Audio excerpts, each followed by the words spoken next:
형님들 안녕하십니까, 강제피입니다.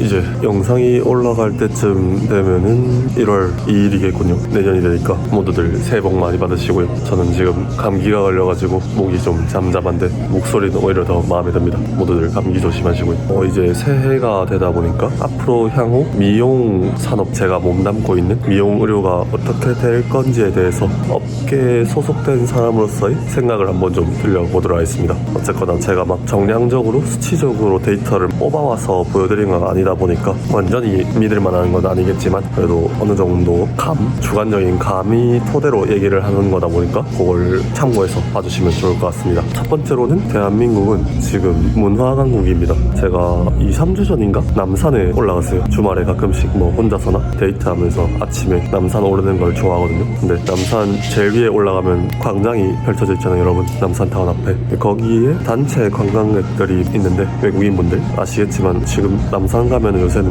외국인 반, 내국인 반입니다. 외국인이 더 많을 수도 있어요. 근데 그분들이 그 남산 앞에 정자 쪽에서 단체 사진을 찍는데 그 만화 이름 뭐야? 캐데몬 20명 30명이 캐데몬 노래를 남산타워 앞에서 떼창을 하고 있습니다. 다른 사람들이 있는데도 상관 안 하고요. 뭐 용기가 대단하다는 생각은 들었는데 어쨌거나 그분들은 캐데몬을 보고 어떤 문화적인 뽕에 차서 그 순간에 거기서 열창을 하면서 또 어떤 뽕에 찼을 거란 말이죠. 근데 실제로 그런 감정을 느끼고 있는 분들은 그들뿐만이 아니라 대한민국을 방문하지 않은 엄청나게 많은 분들이 그런 뽕에 차 있을 것이고, 우리 K 컨텐츠가 이만한 힘을 갖고 있구나를 좀 피부로서 실감하는 순간이었어요. 그러다 보니까 제가 10년 전에 본과 2학년 때 파리를 갔었을 때는, 물론 지금도 뭐 프랑스가 문화 강국이긴 하겠지만 그때는 파리 가면은 약국 화장품을 꼭 사야 된다, 쇼핑해야 된다 이런 말이 있었거든요. 근데 지금은 우리나라 화장품이 파리에 오히려 팔리고 우리나라 화장품이 파리에서 팝업 스토어가 열리면 사람들이 거기 와서 엄청 많이 산대요. 그러다 보니까 이런 문화 강국이라는 게 단순히 어떤 컨텐츠에서 끝나지 않고 K-푸드, K-의료, K-뷰티 이런 것들이 엄청 퍼져나간다는 말이죠. 그러다 보니까 사실 저희 병원이 외국인 환자 유치 엄청 특성화되어 있는 상태도 아니고 대형화된 상태도 아니지만 이게 명동이나 강남에 있는 데를 보면은 외국인들이 엄청 많이 오는 게 느껴집니다. 단순히 K-의료, K-뷰티가 유명해서일 수도 있겠지만 우리나라가 문화 강국이 되었음을 반증하고 그를 통해서 다양한 분야에도 그런 선순환이 퍼지지 않나 이렇게 생각을 하고 있어요. 왜 문화 강국이든지는 솔직히 저도 잘 모르겠거든요. 제가 막 K-팝 이런 데 관심이 있진 않다 보니까. 근데 어찌되었건 지금은 확실한 사실이고 물 들어올 때 노를 저어야겠죠. 두 번째로는 제 생각은 K-뷰티에 있어서 외국인들이 오는 흐름이 아무리 못해도 5년 정도는 가지 않을까 이렇게 생각을 하긴 하거든요. 물론 데이터에 근거하지 않은 제 주관적인 생각입니다. 사실 코로나가 터지기 이전에도 우리나라 K-의료에 있어서 많은 외국인 환자들이 이미 오고 그게 증가하고 있는 상태였어요. 코로나가 터지고 나면서 그게 억제되어 있었던 거죠. 근데 이 흐름이 다시 시작된 거고 거기에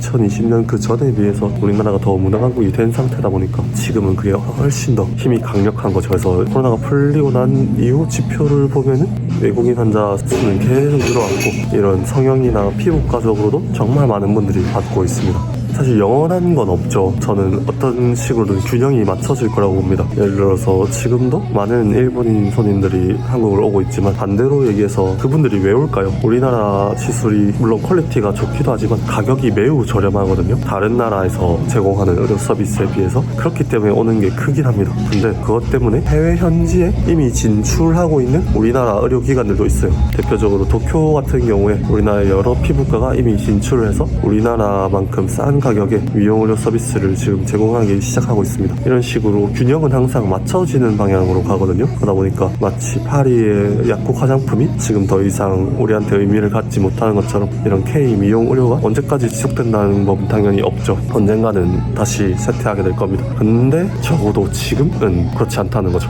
제가 봤을 때 최소 5년은 간다 라고 볼 수 있을 것 같습니다. 세 번째 키워드는 레드오션에 대한 이야기입니다. 미용은 레드오션이다, 그런 말 옛날부터 정말 많이 저도 들었었고 지금도 들리고 있죠. 그리고 강남역에 가보면은 정말 빌딩마다 피부과, 성형외과가 왜 그렇게 많은지 이런 데서 개원해가지고 어떻게 자리 잡을 수가 있단 말인가, 당연히 그런 생각이 들 수가 있습니다. 사실 그렇진 않고요. 레드오션이라고 말을 하기 전에 지금의 상태에 대해서 이야기를 해볼 필요가 있어요. 지금 이용하시는 봉지기 분들도 아마 영상을 적지 않게 보실 수 있을 것 같은데, 올해 들어가지고 여러분들의 몸값이 엄청나게 많이 뛰었었죠. 그리고 올해 초반에도 엄청나게 억제돼 있기도 했었죠. 이게 다 수요와 공급 때문이거든요. 근데 지금 정도의 공급량에 지금 정도의 외국인 환자 수가 오는 것을 보면은 당연히 그만한 월급을 받을 수밖에 없긴 합니다. 여러분들의 월급이 사실 정해진 불문율이라던가 하늘에서 뚝 떨어지는 게 아니거든요. 결국에는 그 병원이 여러분들을 레버리지해서 그만큼의 수익을 얻기 때문에 거기서 나오는 것을 여러분들한테 나눠주는 것이고, 그만큼 병원은 더 많이 가져가고 있겠죠. 지금의 의사 면허 수준에서 나오는 공급량, 그 중에서도 미용에 뛰어드는 의사의 공급을 생각하면 절대로 많은 편이 아닙니다. 그래서 정부가 이걸 늘리려고 하는 것도 하는 거죠. 어찌되었든 간에 레드오션이라는 말은 글쎄요, 막 치킨집 프랜차이즈를 한다라고 생각은 모르겠지만, 어찌됐건 지금은 수량 자체가 법적으로 보호를 받고 있는 상황인 거잖아요. 그렇기 때문에 여러분들이 생각하는 만큼 오히려 공급이 더 부족한 수준이다, 적어도 지금은 라고 보면 될 것 같습니다. 제가 이런 말을 함부로 해도 되는 걸까요? 누군가가 이걸 보고 이 레드오션이 아니고 공급량이 부족하다라고 한다 라고 말할 수도 있지 않을까요? 라고 걱정하실 수 있는데, 어차피 저는 일어날 일은 일어난다고 보거든요. 중요한 거는 거기에 어떻게 대응을 하는가 라고 생각을 합니다. 그렇기 때문에 저 하나가 이런 목소리를 낸다고 해서 그런 일이 더 빨리 일어날 거다, 안 일어날 거라고 생각하진 않기 때문에 크게 걱정하지 않으셔도 좋을 거라고 생각을 해요.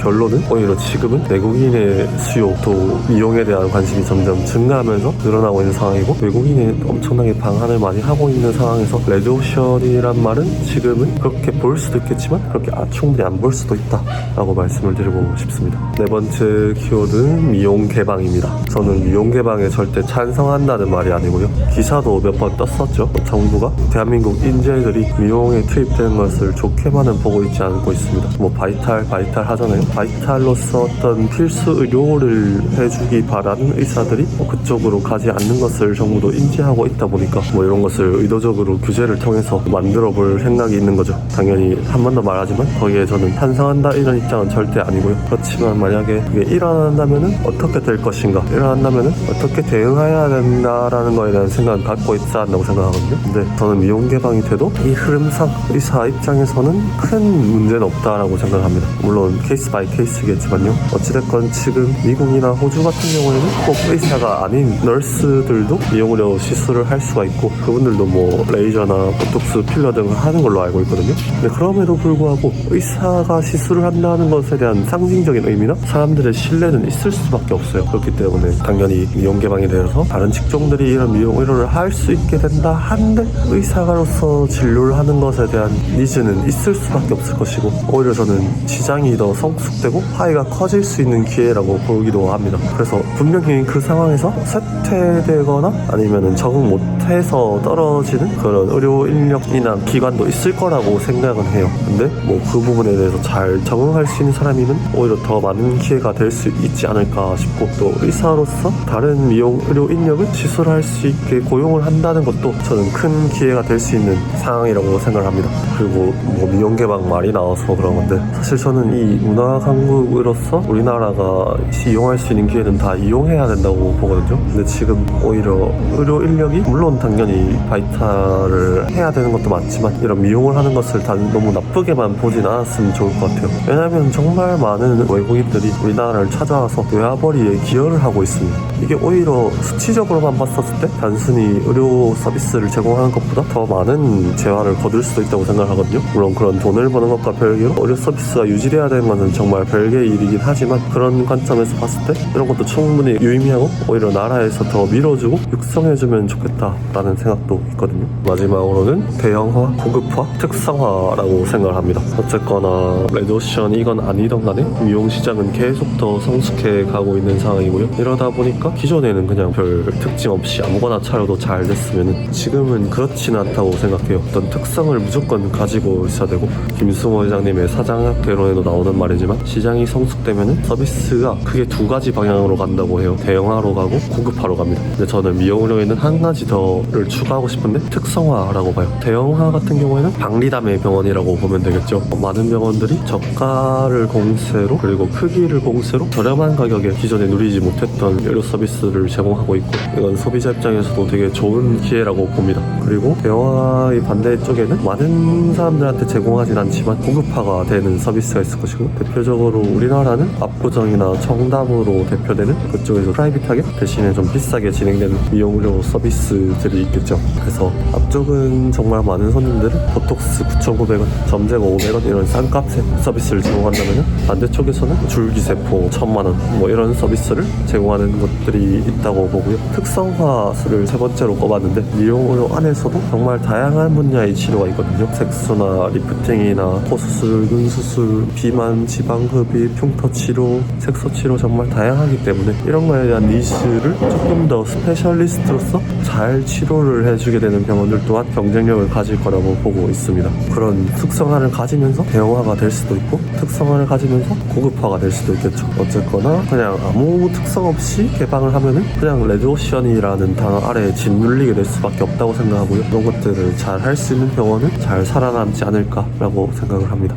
한 가지 더 첨언을 덧붙이자면은, 무지성적인 대형화 병원 개원도 지금은 약간은 레드오션인 것 같긴 해요. 이런 프랜차이즈 피부과 공장형 병원으로 대표되는 이야기인데, 예전에는 이런 공장형 병원의 어떤 공급 자체가 많지 않았다 보면 수요 대비 지금은 많이 늘어나고 있는 추세긴 하거든요. 사실 제가 일을 하고 있는 지역 잠실 쪽에서도 근 2-3년 동안 이런 공장형 병원이 못해도 한 10개 가까이는 늘어난 것 같긴 합니다. 근데 다른 뭐 고급화나 특성화가 된 병원 같은 경우에는 이런 병원들이 개원한다고 해서 크게 문제될 건 전혀 없다고 생각해요. 경쟁 측면에서. 왜냐면 애초에 타겟하는 환자 풀이 다르거든요. 그런 공장형 병원을 왔다가 그런 것에 대해서 어떤 더 고관여도 니즈를 느껴서 특성화나 고급화 병원으로 흡수되는 손님도 있기 때문에 오히려 저는 좋다고 생각합니다. 근데 반대급부로 대형화된 병원들끼리는 자기들끼리 어떤 그런 경쟁력이 되게 무색하거나 크게 없을 수가 있거든요. 그렇기 때문에 공장형 병원인데 바로 옆에 또 공장형 병원이 개업을 했어. 그러면 다음날 매출이 되게 떨어지는 그런 일이 비일비재하긴 합니다. 그렇기 때문에 이런 대형화에서도 더 정교하게 재무적으로 가다듬고 더 대형화되고 더 원가 절감을 할 수 있는 그런 병원들이 살아남을 거라고 보고 있어요. 그래서 대형화의 경우에는 오히려 그런 난이도가 더 올라가지 않나. 그래서 이런 경우는 정말 사업적으로 타고나는 원장님이 프랜차이즈 네트워크를 차리거나 아니면 그런 능력이 없는, 그런 데한 니즈가 없는 분은 그런 분들을 잘 만나서 네트워크 병원으로 프랜차이즈 개원을 할 수는 있겠죠. 그렇기 때문에 이런 부분에 대한 제 생각을 오늘은 잘 들려드린 것 같고요. 어떤 데이터를 근거해서 말씀드린 건 아니라 순전히 업계에 종사해온 제 감을 통해서 말씀드린 거다 보니까 무조건적으로 옳다 이런 건 절대 아니지만, 그래도 이쪽 분야에 몸을 담고 있거나 담을 생각이시라면 잘 참고해보면 좋을 것 같긴 합니다. 새해 복 많이 받으시고요. 26년도 여러분들이 하는 일, 원하시는 일 잘 이뤄지길 바라겠습니다. 저 또한 본업을 열심히 하면서 또 GP타로로 찾아뵙도록 하겠습니다. 감사합니다.